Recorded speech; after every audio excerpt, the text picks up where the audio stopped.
Hello everyone, it's been a while since my last video. I apologize for that. It's been taking some time to spend it with my wife and kids and church family, and actually took about 3 weeks off from playing here on the worship team. But we're back in the swing of things. It's Christmas season. This is the week before Thanksgiving that I'm filming this. And I wanted to show you something really cool that I had to do for our drum kit here at church.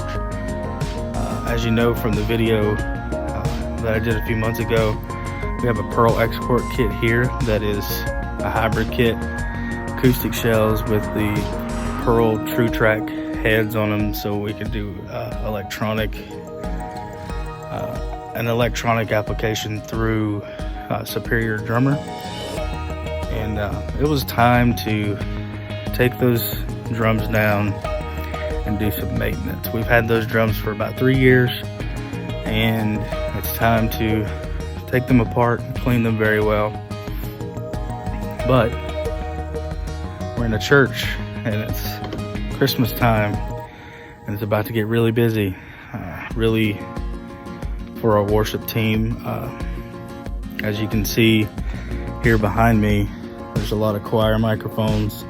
Our choir will be joining our worship team for a little over a month, and so it needed to look good and it needed to sound good. So I had this idea to take an old drum kit that we had here at church and remove the wrap from the drums and hope and pray that the wood underneath was beautiful. That way I could slap those True Track heads on them, have a really nice natural wood kit to get me through the month. I'm going to show you and talk about how I did that, and maybe this is something you want to do for your drum kit, or maybe you have an old kit lying around and you want to do a practice kit and put electronic heads on them. This was very simple to do, and let's check it out.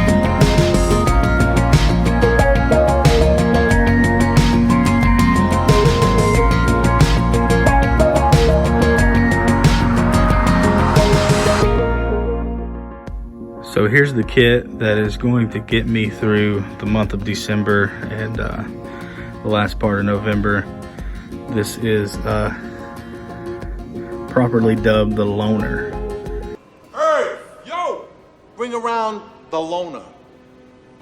The LOANER? The LOANER. So all this is a, oddly enough, I have put the pearl head back on it because it has our church logo, but this is a Ludwig Rocker kit. This is a early 90s model, and you can see how deep that 12-inch tom is right there, and just really deep toms. This is like a 1,000-piece drum kit. No, I'm just kidding. There was a double bass kit, and I think maybe about 7 toms and the snare. Tremendously huge kit, but I only need 4 pieces. So as you can see, the wood underneath of the wrap was absolutely gorgeous. Absolutely gorgeous. Very pleased with how that looked after the whole process was done. All it really took was some removing all the lugs, tension rods, and hoops, kind of giving those a little quick spit shine, and removing the wraps and then putting all the hardware back on it. So for Christmas, side note, our choir is singing with us for the entire month. So all these microphones around here, that's what they're for. I added that to say we had to put plexiglass around the kit, just to knock down the slap of the cymbals, and me occasionally hitting the rims of the drum, coming through and bleeding through all these microphones. and it has helped tremendously. I'm never going to put real heads on these and play them. I could, but I'd have to give these drums a lot more TLC. If you're looking to do this for your actual acoustic drum set, you're gonna really need to give the rims and the lugs and the tension rods a lot of TLC. For example, that bass drum tension rod right there, you can see a little rust buildup. You can let those things soak in CLR or something like that for a day or two, and that will take care of that. But I really didn't need all that to come clean. I just needed the shells to look really clean, and they did. Moving behind the kit, you can see strips of gaff tape. And again, that falls into the, if you're gonna use these all the time and move them around, you're gonna have to give them some more TLC. I put those strips of gaff tape on the shells because there's a small adhesive strip from where the wrap was held on. Again, that's an easy fix, something I didn't need to do. I'm only gonna use these for about a month, and we're gonna store them again in case we ever need them for this same application. But you can take a heat gun, or I'm sure a hair dryer may work, and a putty knife, and put some heat on that adhesive and just gently scrape the adhesive off with a putty knife, and that would all come off. Again, I just really needed a quick fix for middle November through the end of December. But I was really pleased with how these shells looked after all these years, and just light sanding is all I did, just to get all the loose wood that was under the wrap. Just really light sanding, some compressed air to blow that off, and it was great. These Ludwig Rocker kits are made, maybe some of you other drummers can tell me what this is, but it's like a pressed wood. It almost looks like particle board. I can't really tell you what kind of wood these shells are. Like I said, I had one of these kits when I was young. Well, the church that I grew up in, this was the first big drum purchase they made, was a Ludwig Rocker kit. And if I'm not mistaken, I think that church still has that drum set in rotation right now. Still churning it out. I mean, they're made to last some 20 years down the line. But these things just shined up beautifully. And again, more TLC involved if you're going to use these drums for, you know, a steady rotation to tour with or travel with. As you can see, I didn't put the throw off back on. The butt plate is not on. Therefore, there are no actual snare wires because I don't need them. Do all that virtually through these heads. And so that's just a lot of work that I didn't have to do. Quite frankly, if I wanted to do that, those pieces of hardware like that were really rusted out.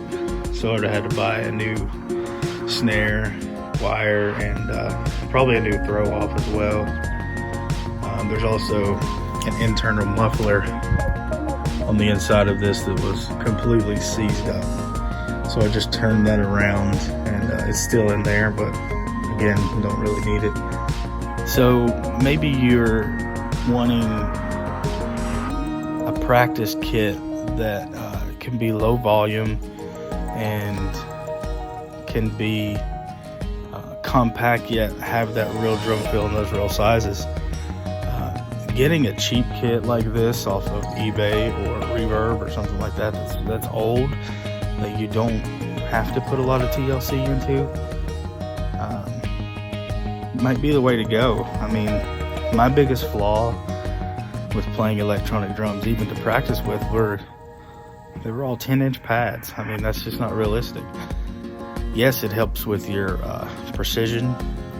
You're gonna hit closer to the same spot the longer you play on the small pads, but you still want that real feel. You know, you still need to feel a 14-inch, 13-inch snare drum between your legs, because you know that's just unrealistic to have a 10-inch pad there. So here's my suggestion if you want to do something like that. I was actually talking to a young man who, you know, I share a lot of drum ideas with. The other day, he came to church and he saw these, and you know, he needs an electric kit. He has an electric kit, he has the module and everything, but he wants those real sizes, like I said. But he didn't know what he needed to do to accomplish that. You can either get heads like these True Track heads, but these are really high priced on the market right now. I think for the entire set, it's about 800 bucks. That's not practical for everybody. Quite frankly, we probably wouldn't have done it if it wouldn't have came with the actual kit itself. So my recommendation is you can get a set of mesh heads to go on these, and you can also get triggers, like from D-Drum, for example. You can get heads and triggers that will clamp onto those mesh heads and plug in like that cable right there is, combined for about 200 bucks. That's a little bit more practical. You know, the mesh heads kind of give you a little bit of a weird feel, but for practice applications, I think that would be just fine. And maybe you don't have enough room to actually have these full-size shells, but you want the actual size. Because like I said, we have this is a 90s kit. The toms are really deep. This is a 12-inch tom, and I would honestly think that's close to being 10 inches deep. That takes up a lot of real estate. That's why I have it on a snare stand to kind of drop that height down, so I don't have to reach for the stars to hit a tom. But there's a fix to that. You know, these shells have tom holders. You can take these shells, if you have access to a table saw, and cut them about an inch or so underneath those top lugs, and have a very shallow shell, but still have the real size heads. A lot of the electronic drums that's coming out on the market right now that have the actual true sizes are very shallow, very shallow shells, but you got those sizes, and then really all you need to worry about, especially if you're playing electronic drums, is just the actual radius of the head, not so much the depth of your shell. Also wanted to give a cymbal update. The last video I had when I showed you the Pearl kit, we had all the cymbals were the size of this cymbal, which is 12 inches, which is pretty standard for a cymbal pad. I was getting very tired of playing all the same size cymbals. You know, I think that drummers shouldn't be whiny about what they play if they have to play electric. For example, I mean, our church is a very good sized church, but you can see all the acoustic paneling around the building because our acoustics are just not great in the building. That's why I have to play electric kit. The sound just bounces everywhere. So I think it makes a musician, or a musician as a whole, I can go ahead and say that, a better musician if you have to play something out of your comfort zone all the time. And now I have to play electronic drums more than I play acoustic drums. But the real size heads help, and I was ready for the cymbal game to be stepped up. So we have a few 12s still here. Hi-hat is a 12. Have a secondary cymbal right there that is a 12. But Crash 1 and Crash 2 are 14 inches. All I've done is take some old ride cymbals that I found and just programmed the Crash sound to activate when I hit those triggers, and just got that bad boy yesterday. Put it through a 2.5 hour rehearsal with our choir and worship team. That is an 18-inch ride cymbal from Pentec. Had a lot of good reviews on Pentec. That's the TC series. They have more models as well, the PC series and on up. I think as time goes on, I really want to upgrade all cymbals to this, to the Pentec. I was very leery when I got this cymbal yesterday. Triggers underneath, of course, but it's under this pad which has like a adhesive on the back of it, and I was wondering how it was going to react, if it was going to have a lot of velocity to it, or if it was just you were going to hit it and there was just going to be a really loud sound come out of it. But all in all, after a very long practice last night, it performed very well. Now, as you can see, I don't have a dual zone ride. That's plastic. I did that for really one reason. I don't use the bell hardly ever. I never really have. But the big selling point on these Pentec cymbals was just how they're as thin as a real cymbal. I mean, very, very thin. And the plastic is kind of, it's got some give to it. Why is that important? Well, if you hit cymbals like this that are very, very thick all the time, they're gonna crack. And that's the reason why every time you probably watch a video, a cover or anything, there's a new cymbal in a new place, because I crack them very, very often. And really the pearl cymbals that they have are very thick, and it's very hard plastic, and one too many hits, they're just going to start cracking in small pieces until big chunks start coming off, and then it's going to stop triggering the way you want it to. But like I said, there's another view of how thin that cymbal actually is. I was very, very pleased with the way it played. Always either do a standard, ride tap for tempo, or I slap the ride.